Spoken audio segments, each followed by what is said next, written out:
بسم الله الرحمن الرحيم. الحمد لله القائم على كل نفس بما كسبت، المطلع على ضمائر القلوب إذا هجست، المحاسب على القليل والكثير من الأعمال وإن خفيت، المتفضل بقبول طاعات العباد وإن صغرت، المتجاوز بالعفو عن معاصيهم وإن كثرت، الذي لا يغيب عن علمه مثقال ذرة في السماوات والأرض تحركت أو سكنت.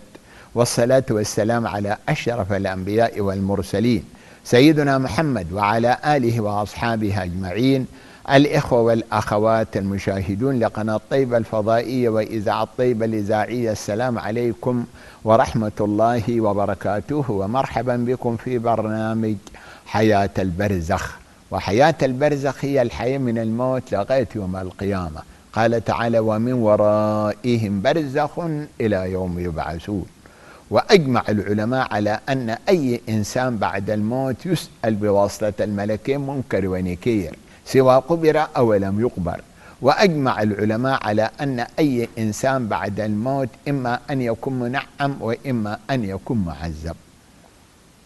واتكلمنا في الحلقات الماضية في أسباب اللي بتؤدي إلى عذاب القبر والأسباب اللي بتنجي من عذاب القبر. دايرين في الحلقة دي نشوف نعيم القبر، الناس اللي بيتنعموا في قبرهم. قال تعالى: الذين تتوفاهم الملائكة طيبين يقولون سلام عليكم ادخلوا الجنة بما كنتم تعملون. صدق الله العظيم. الذين تتوفاهم الملائكة طيبين، يعني الناس بتجي تقبض أرواحنا الملائكة وهم في الدنيا كانوا طيبين، طيبين القلب، طيبين اللسان، طيبين الأعمال. الناس اللي في الدنيا كانوا قلوبهم طيبة، خالي من الحسادة، من الضغينة، من الشحناء، من البغضاء، من الكفر، من الشرك، من الإلحاد، من النفاق، من الرياء. قلوبهم طاهرة نظيفة، وألسنتهم طيبة، ما بينبذوا، ما بيشتموا، ما بيغتابوا الناس، ما بيدعوا الناس، ما بيكذبوا، ما بيفتنوا الناس.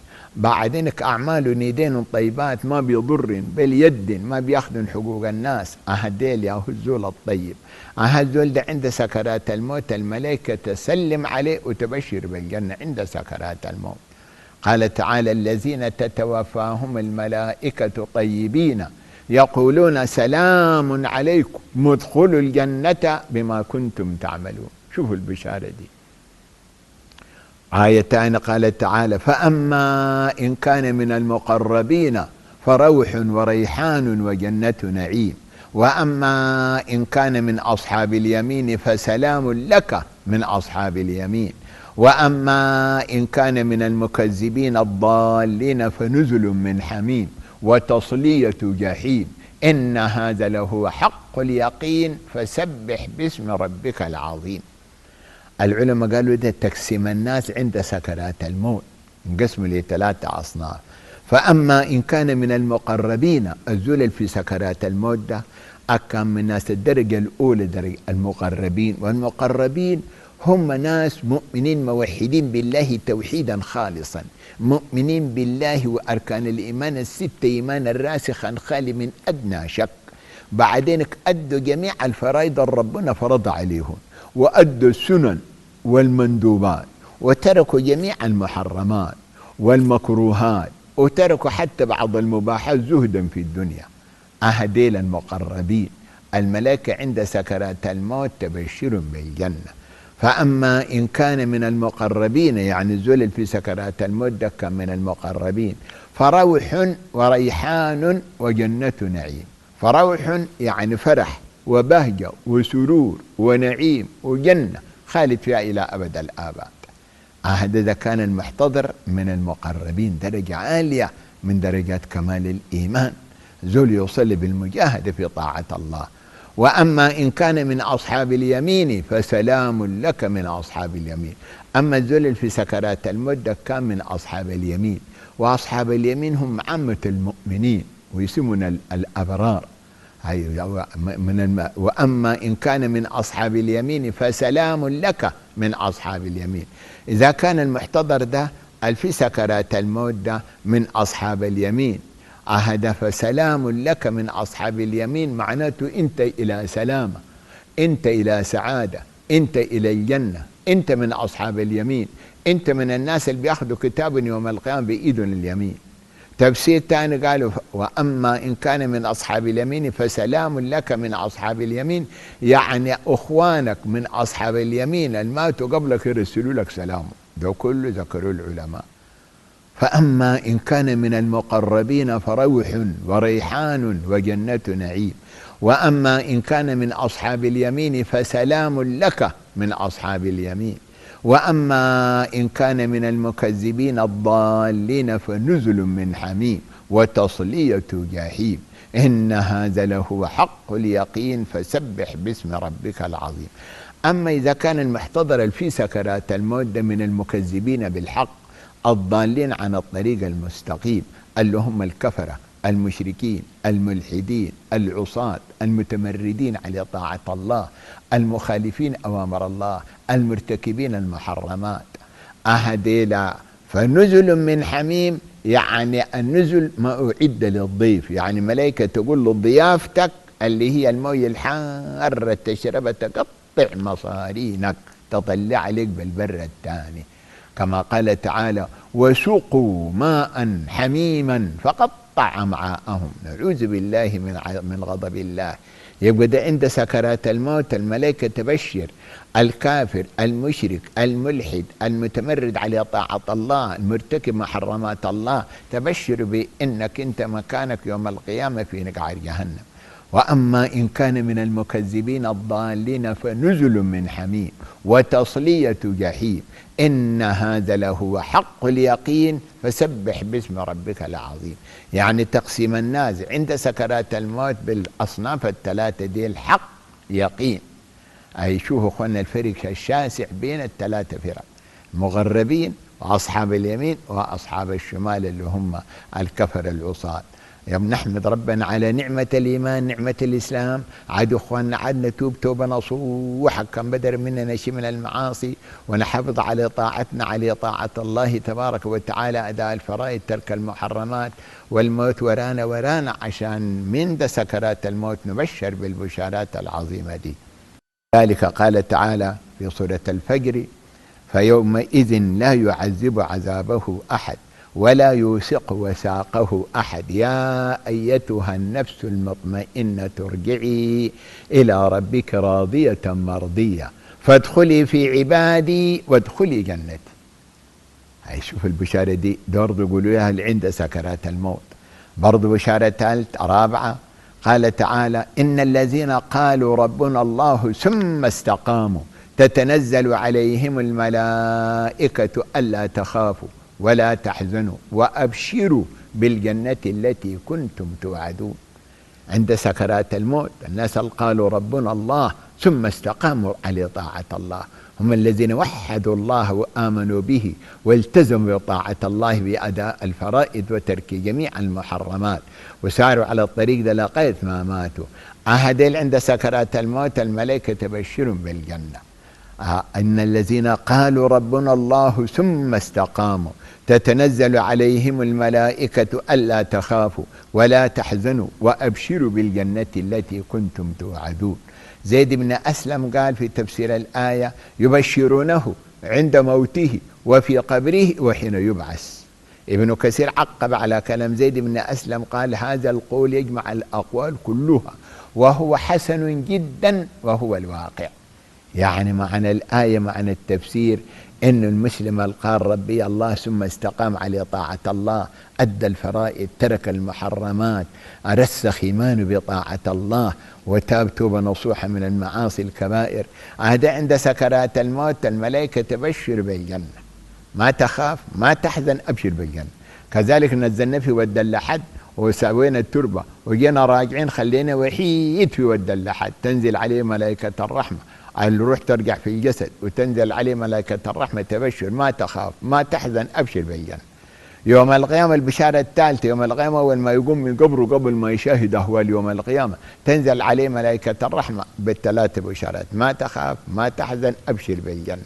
شوف البشارات دي دليل للطائعين لله تبارك وتعالى، ده كلها حافز لنا، ده كله عشان نحن نسرع في طاعة الله.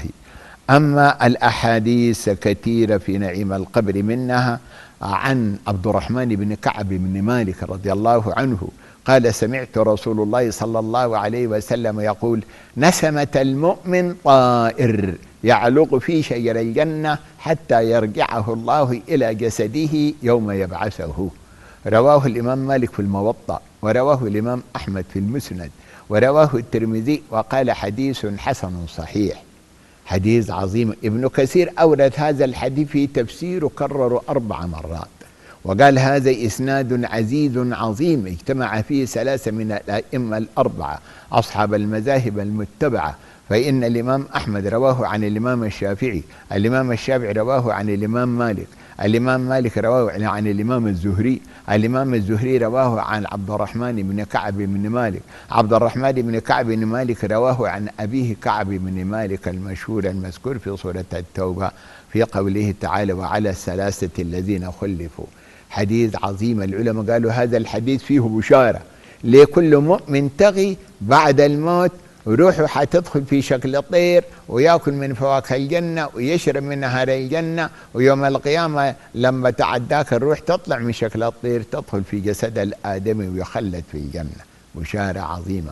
نسمة المؤمن يعني روح المؤمن، طائر يعني في شكل طير، يعلق معناته يأكل من شجر الجنة من فواكه الجنة ونهار الجنة. حديث فيه بشارة عظيمة. عن كعب بن مالك رضي الله عنه قال: سمعت رسول الله صلى الله عليه وسلم يقول: نسمة المؤمن طائر يعلق في شجر الجنة حتى يرجعه الله إلى جسده يوم يبعثه. والحديث ده فيه نعيم القبر وحلاوة نعيم القبر. الحديث الثاني بعد عن عبد الله بن عمر رضي الله عنهما أن رسول الله صلى الله عليه وسلم قال: إن أحدكم إذا مات عرض عليه مقعده بالغداة والعشي، إن كان من أهل الجنة فمن أهل الجنة، وإن كان من أهل النار فمن أهل النار، يقال: هذا مقعدك حتى يبعثك الله إلى يوم القيامة. رواه البخاري ومسلم.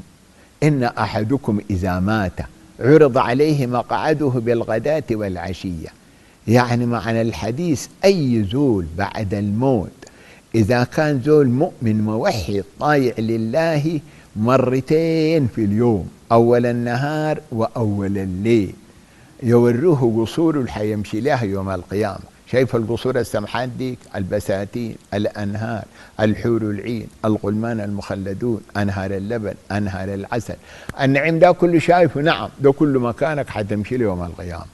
ده أول الصباح. تاني آخر النهار، أول الليل، تاني يفتحوا له طاقة للجنة، يورقوا صور الحيمشي لا يوم القيامة مرتين في اليوم. هو في قبره بعد الموت الكلام ده.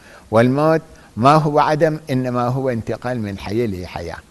إن عن عبد الله بن عمر رضي الله عنهما أن رسول الله صلى الله عليه وسلم قال: إن أحدكم إذا مات عرض عليه مقعده بالغداة والعشية، إن كان من أهل الجنة فمن أهل الجنة، وإن كان من أهل النار فمن أهل النار، يقال: هذا مقعدك حتى يبعثك الله إلى يوم القيامة. رواه البخاري ومسلم. أما إذا كان كافر عاصي متمرد عن طاعة الله، متكبر عن طاعة الله، مرتكب المحرمات، تارك للفرائض، ما تاب، أهدى مرتين في اليوم، برضو يفتحوا له طاقة للنار جهنم. شايف جهنم ديك السلاسل، الزقوم، الحميم، الغسلين، الملائكة الغلاظ الشداد، الماسكين المقامع من الحديد، ديك شايفهم ده كله مكانك. الزنزانات دي مكانك تحشر فيها يوم القيامة وتنطبل فيها يوم القيامة. ده أول النهار. تاني آخر النهار تاني برضه يفتحوا له طاقة لجهنم. شايف السلاسل، الزقوم، الحميم، ده كله مكانك تمشي له يوم القيامة. يبقى ولذلك ده عذاب نعيم القبر وعذاب القبر. شوف الفرق الشاسع بين الاثنين إخواننا. زول مرتين في اليوم يوروا قصور والحيمشي لها يوم القيامة، وزول مرتين في اليوم يوروا زنزاناته اللي حيمشي لها يوم القيامة. يبقى ده وعيد شديد وإنذار شديد. قال تعالى: كلا إن كتاب الأبرار لفي عليين وما أدراك ما عليون كتاب مرقوم يشهده المقربون. العلماء قالوا المؤمن التقي ده لما يموت طوالي بعد سؤال الملكين منكر ونكير الروح تزف إلى السماوات العلى، تزف الملائكة للسماوات العلى لغاية ما توصل للسماء السابعة. هناك يكتب في رق يسجل وصلت روح فلان الفلاني، براءة من العذاب، براءة من الحساب، ويشهد على الكلام ده المقربون من الملائكة والمؤمنون. كلا إن كتاب الأبرار لفي عليين وما أدراك ما عليون كتاب مرقوم يشهده المقربون. يبقى ده درجة عالية. نسأل الله جل جلاله أن يرزقنا نعيم القبر والنجاة من النار يوم القيامة. والسلام عليكم ورحمة الله وبركاته.